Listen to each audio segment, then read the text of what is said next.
हरियाणा के पूर्व गृह मंत्री अनिल विज ने अंबाला छावनी में जबरदस्त प्रचार किया। विज ने अपने सैकड़ों कार्यकर्ताओं के साथ अंबाला छावनी में डोर टू डोर जाकर प्रधानमंत्री नरेंद्र मोदी को जिताने के लिए हर वोट मोदी को देने की अपील की। विज ने कहा कि भारत को विकसित राष्ट्र बनाने का सपना देखने वाले नरेंद्र मोदी देश के पहले ऐसे प्रधानमंत्री हैं। इन्होंने पहले 70 साल देश को विकसित करने के लिए किसी प्रधानमंत्री ने नहीं सोचा। अंबाला छावनी में हरियाणा के पूर्व गृह मंत्री अनिल विज ने धुआंधार प्रचार किया। अपने प्रचार में विज डोर टू डोर गए और सभी वोटर से अपील करते हुए अंबाला से लोकसभा प्रत्याशी बंतो कटारिया को भारी मतों से जिताने का आह्वान किया। विज ने कहा कि एक एक वोट प्रधानमंत्री नरेंद्र मोदी की झोली में जानी चाहिए, क्योंकि ये देश के भविष्य का सवाल है। पूर्व मंत्री अनिल विज ने बीते 10 वर्षों में प्रधानमंत्री नरेंद्र मोदी के द्वारा करवाए गए विकास कार्यों का बखान करते हुए कहा कि आजादी के 70 सालों में देश के ये पहले ऐसे प्रधानमंत्री हैं जिन्होंने स्वच्छता की बात करके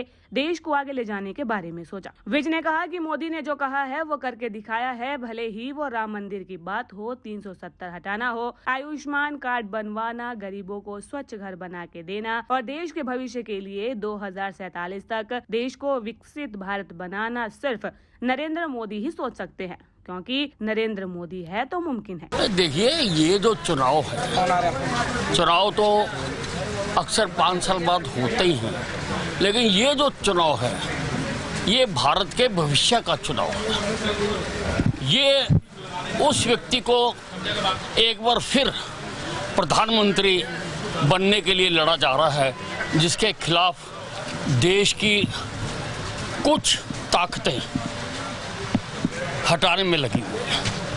हम चाहते हैं कि एक एक वोट नरेंद्र मोदी के खाते में जाए।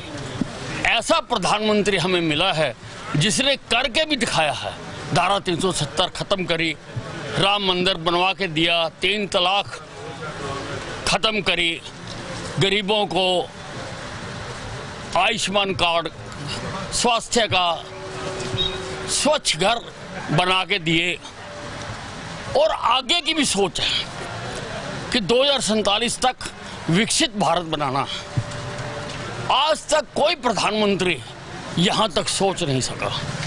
70 साल की आज़ादी के बाद किसी प्रधानमंत्री ने स्वच्छता की बात की है, यानी वो सारे देश को आगे लेके जाना चाहता है और जनता उन पर विश्वास करती है, क्योंकि आज तक उन्होंने जो कहा करके दिखाया। मोदी है तो मुमकिन है, इसलिए एक एक वोट नरेंद्र मोदी जी के खाते में पड़े।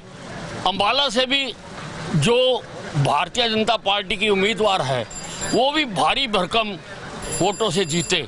जो 400 सीटें मांग का कमल बनाने की बात की जा रही है, अंबाला का भी उसमें नाम हो, इसलिए हमारे कार्यकर्ता और हम एक एक घर तक जाने की कोशिश कर रहे हैं। अब तक कहाँ तक है डोर टू डोर? बहुत, हम तो काफी दिन हो गए करते हुए। जो इलाके रह रहे हैं वहाँ भी जा रहे हैं।